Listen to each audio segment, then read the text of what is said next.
Next, let's go to orange color. Orange is here, is a month of November, guys. Month of November. So, ayan, month of November, the design is like this. Ayan, guys, ang ganda ng design niya, 'di ba? So, design is like this, month of November. Abangan nyo, guys. So, ito, guys, since medyo gasgas ng konti yung bangle, so I can give this to, wait, i-check ko lang yung bangle, yung earrings naman, no problem.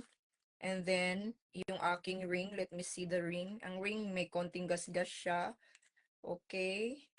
So, yung pendant ko is very, looks new. Konting-konti lang ang gasgas niya, guys. And then, so with my bangle. So, this one, I can give this same price, siguro, 258 pesos only.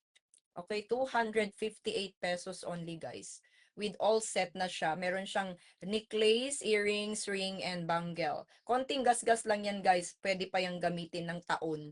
Okay? So, ginagamit ko po siya. It's more than a year. Actually, no, yung iba dito, guys, no, pandemic time, hindi naman natin nasusuot, or before COVID ko siya binili. And then, nasuot ko lang siya ngayon, nung umaalis na. Nung after, no, pandemic, I think mga before COVID, pero at least matibay kasi stainless.